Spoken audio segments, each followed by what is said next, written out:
Assalamualaikum warahmatullahi wabarakatuh. Bismillahirrahmanirrahim. Selamat sore teman-teman semuanya, sahabat Rusman. Apa kabar? Tentunya kita senantiasa berharap kita selalu mendapatkan berkah kehidupan yang baik dari Allah SWT, selalu sehat, bahagia bersama keluarga. Baik, teman-teman, perlu saya laporkan bahwa dalam beberapa hari kemarin saya telah mendapatkan kesempatan untuk mendampingi ibu-ibu Dasawisma Kenanga ya, RT 02 RW 03 Tasikmadu, Kecamatan Talang, Kabupaten Tuban, yang kebetulan mereka itu punya semacam tabungan yang kemudian dipecah bersama-sama, tetapi tidak diterima berupa uang, tapi dipakai untuk ngelencer. Lencer yaitu pergi rekreasi bersama ibu-ibu satu Dasawisma ke Yogyakarta. Nah, kebetulan saya mendapatkan kesempatan bersama teman muda saya, yaitu tetangga di Tasikmadu ini, Bapak Haji Mulyo Hadi, untuk bersama-sama mendampingi ibu-ibu Dasawisma itu. Tempatnya di Jogja. Makanya kemarin saya nge-share sejarah tentang 0 km, sejarah tentang Malioboro, tentang Beringharjo dan sebagainya. Sekarang tibalah saatnya saya berkisah tentang berdirinya Keraton Yogyakarta. Ya, memang sejarah ini sangat penting, teman-teman. Sebagaimana Allah sendiri berfirman di dalam Al-Quran, maka Allah memberikan kisah-kisah sejarah tentang para nabi zaman dahulu, tentang kisahnya Nabi Ibrahim, Nabi Nuh, Nabi Isa, Nabi Musa. Itu membuktikan bahwa sejarah itu sangat amat penting untuk bisa kita pelajari, karena sejarah itu adalah semacam spion bagi kehidupan manusia ya. Sejarah itu adalah jurisprudensi kehidupan bagi kita semua. Salah satu suratnya atau ayatnya di dalam Al-Quran sebagaimana berikut ini. A'udzu billahi minasy syaithanir rajim. Bismillahirrahmanirrahim. Wa kullan naqussu 'alaika min anba'i rasuli manusyabitu bihi fu'adak wajaka fi hadhil haq wa mau'idatu wa dzikra lil mu'minin. Shadaqallahul azim. Surat Hud ayat 120. Semua kisah Rasul-Rasul kami ceritakan kepadamu, Nabi Muhammad, yaitu kisah-kisah yang dengannya kami teguhkan hatimu. Di dalamnya telah diberikan kepadamu segala kebenaran, nasihat, dan peringatan bagi orang-orang mukmin. Saudaraku, sahabat Ahad, sahabat Rusman yang berbahagia, terbentuknya Keraton Yogyakarta adalah diawali dari Perjanjian Giyanti. Perjanjian Giyanti adalah perjanjian segitiga antara Belanda bersama dengan Sunan Pakubuwono II dan juga Pangeran Mangkubumi.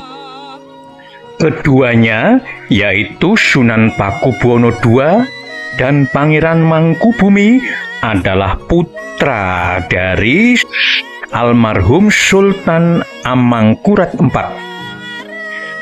Bedanya, kalau Sunan Pakubuwono II adalah putra dari Garwo Permaisuri, sedangkan Pangeran Mangkubumi konon adalah putra dari Garwo Selir. Karena Sunan Pakubuwono II telah terjebak di dalam permainan para penguasa Belanda, maka akhirnya banyak yang mendukung agar Pangeran Mangkubumi memberontak. Pangeran Mangkubumi bekerja sama dengan Raden Mas Said, yaitu putra dari Pangeran Mangkunegoro. Sedangkan Pangeran Mangkunegoro adalah kakak dari Sunan Pakubuwono II, tetapi dari Garwo Selir juga.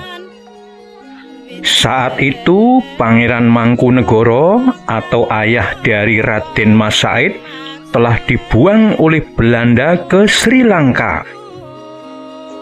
Oleh karena tentara Pakubuwono II dan Belanda merasa kewalahan menghadapi pemberontakan itu, maka Belanda akhirnya mengadakan perjanjian yang tidak melibatkan Raden Mas Said, namun hanya melibatkan Pangeran Mangkubumi, Sunan Pakubuwono II, dan Belanda. Perjanjian itu dikenal dengan Perjanjian Giyanti. Tempat Perjanjian Giyanti itu sekarang dikenal ada di Dusun Kerten, Desa Jantiharjo, Kecamatan Karanganyar, Kabupaten Karanganyar, Jawa Tengah. Perjanjian Giyanti terjadi pada tanggal 13 Februari 1755 yang kemudian membagi Kerajaan Mataram menjadi dua, yaitu Sunan Pakubuwono yang ada di Surakarta dan Pangeran Mangkubumi yang ada di Yogyakarta. Pangeran Mangkubumi itulah yang kemudian dikenal sebagai Sultan Hamengkubuwono ke-1. Peta pembagian kedua kerajaan sebagaimana terlihat dalam gambar sebagai berikut. Yang berwarna hijau itu adalah kerajaan baru, yaitu Keraton Ngayogyakarta. Sedangkan warna merah matang adalah milik Sunan Pakubuwono, yaitu Surakarta. Sedangkan merah muda itu milik Mangkunegaran kelak. Yang berwarna kuning adalah daerah Pakualaman.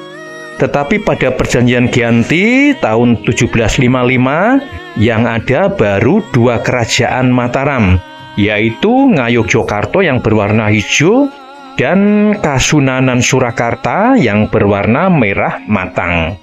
Untuk Mangkunegaran baru 2 tahun kemudian.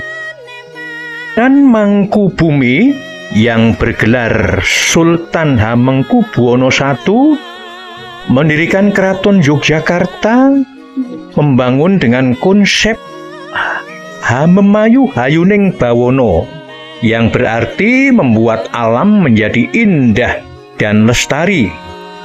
Konsep ini diwujudkan melalui pembangunan keraton dan tata kota yang berlandaskan sumbu filosofis alam yang menyatukan 4 unsur, yakni lautan, kemudian gunung, lalu daratan, dan air. Untuk unsur laut, Pangeran Mangkubumi menggunakan tempat Parangtritis yang diyakini tidak lepas dari sejarah leluhurnya, yaitu Raja-Raja Mataram.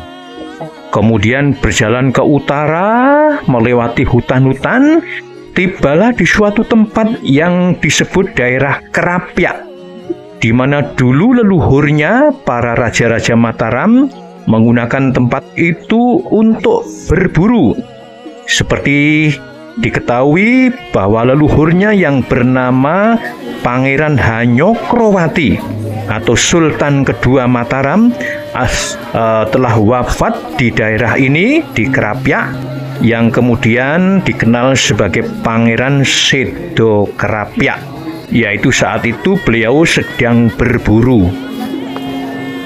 Akhirnya Sultan Hamengkubuwono I mendirikan sebuah bangunan yang disebut Panggung Krapyak, yaitu di tahun 1760-an. Tempat itu berada di Dusun Krapyak, Desa Panggungrejo atau Pangungharjo, Kecamatan Sewon, Kabupaten Bantul.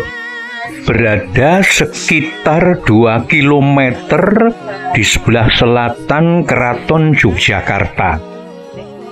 Bangunan itu berbentuk persegi dengan panjang 18 meter kali 15 meter dan ketinggiannya 8 meter. Fungsinya digunakan oleh para raja untuk perburuan rusa, tempat mengintai. Disinilah Pangeran Mangkubumi atau Sultan Hamengkubuwono I mengimajinasikan sebagai tempat wiji atau bibit seorang manusia berasal dari laut, kemudian muncul atau timbul wiji. Maka di sekitar itu ada sebuah kampung yang disebut Kampung Wijen. Kemudian berjalan ke arah utara. Ini merupakan sangkan ya. Sangkannya manusia dari wiji berjalan ke utara. Sang Sultan menemukan satu sumber air yang cukup potensial. Hal ini mengingatkan misinya untuk mempersatukan konsep laut, daratan, kemudian air dan gunung. Maka Sang Sultan berhenti di situ, di sebuah mata air yang kelak kemudian disebut sebagai Umbul Pacetokan. Disitulah potensi untuk mendirikan sebuah keraton, yaitu sebuah tanah yang lebih tinggi seperti punggung kura-kura dan berdekatan dengan 3 sungai, yaitu di sebelah timur ada Sungai Gajah Wong, di tengah ada Sungai Code, dan di sebelah barat ada Sungai Winongo. Dengan demikian, Keraton Yogyakarta akan menjadi daerah bebas banjir. Tetapi itu dirasa masih belum cukup.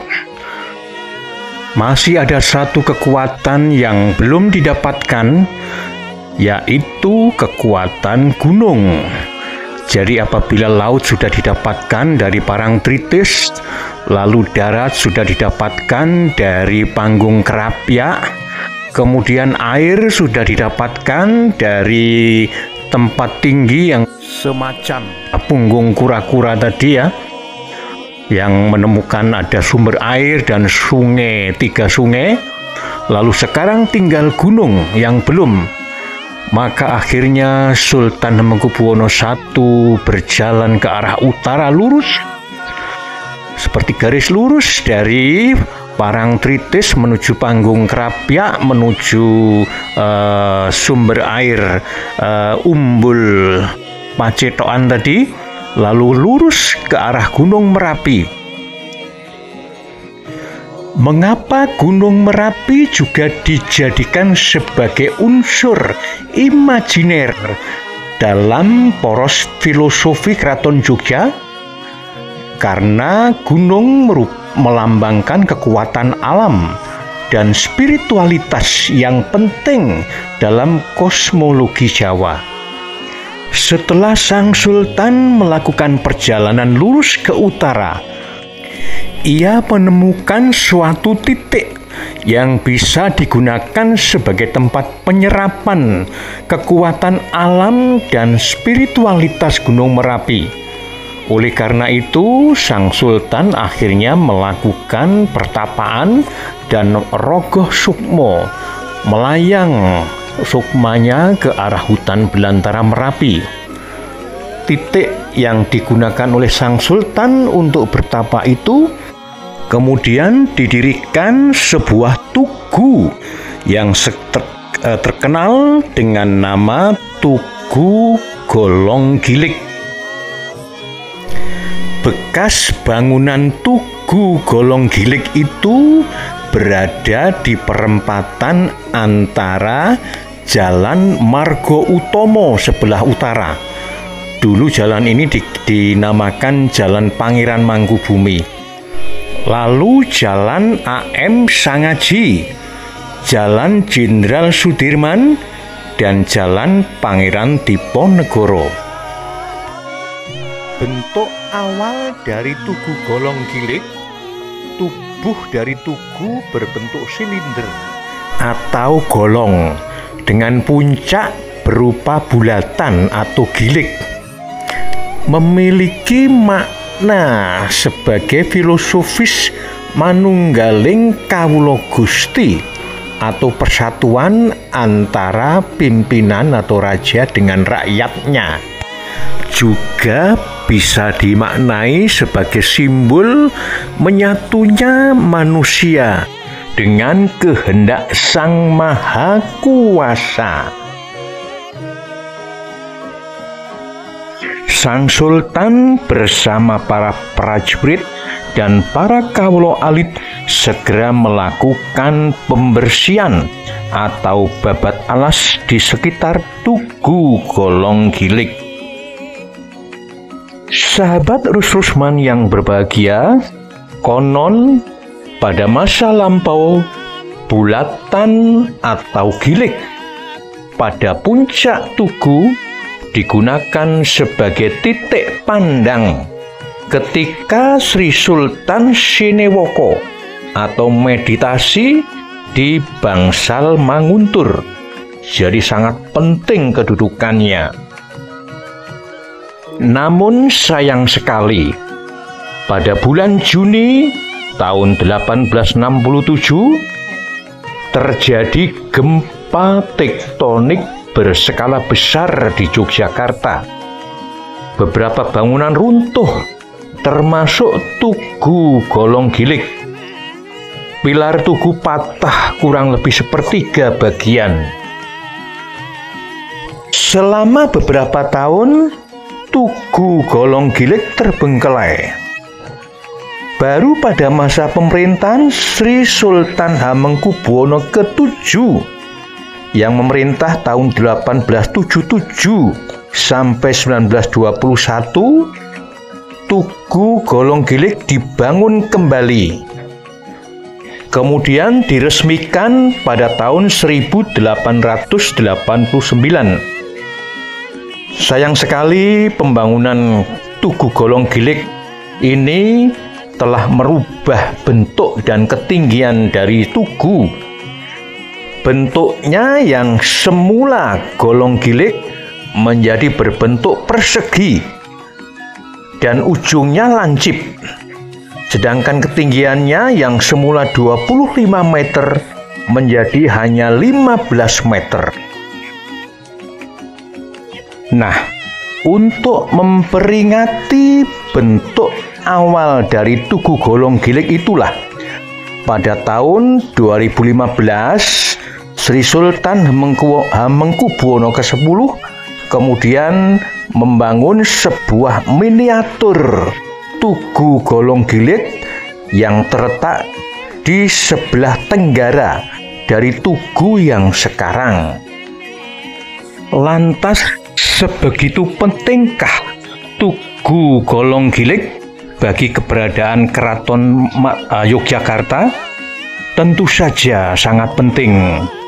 Karena dengan adanya Tugu Golong Gilig itu, Sultan Hamengkubuwono I konon mampu mempersatukan antara para prajurit, kemudian Sultan sendiri, dan para kawula alit masyarakat berbondong-bondong untuk membantu membersihkan hutan yang ada di sekitar Tugu itu, sehingga Tugu Golonggilik merupakan simbol bagi persatuan antara Gusti dan Kawulo. Jadi ratu atau raja, prajurit bersama para rakyatnya. Tugu Golonggilik juga merupakan salah satu simbol imajiner antara 4 kekuatan yang dibangun oleh Sang Sultan, yaitu laut, kemudian darat, air, dan gunung. Tugu Golonggilik dalam hal ini bisa dimengerti sebagai imajiner dari Gunung Merapi, yaitu dari arah utara menuju selatan, yaitu menuju Keraton Yogyakarta. Ketika Sang Sultan kemudian berjalan kembali dari Tugu Golonggilik menuju keraton atau ke arah selatan, maka Sang Sultan menyebutnya sebagai paraning atau paran. Paran artinya kembali dari Langlang Buana di hutan belantara Merapi. Jadi kalau dari laut menuju Panggung Krapyak dan diteruskan ke keraton itu disebut sebagai sangkan atau asal-usul kelahiran manusia atau kelahiran seorang ratu. Maka dari Tugu Golonggilik menuju keraton itu disebut sebagai paran. Ini merupakan filosofis Jawa asli, yaitu yang dinyatakan sebagai sangkan paraning dumadi. Lantas di mana dumadinya? Dumadinya adalah temuan pada darat dan air yang ada di titik keraton itu. Jadi sangkan paraning dumadi. Dumadinya adalah terbentuknya seorang raja yang menduduki kursi singgasana di Keraton Yogyakarta.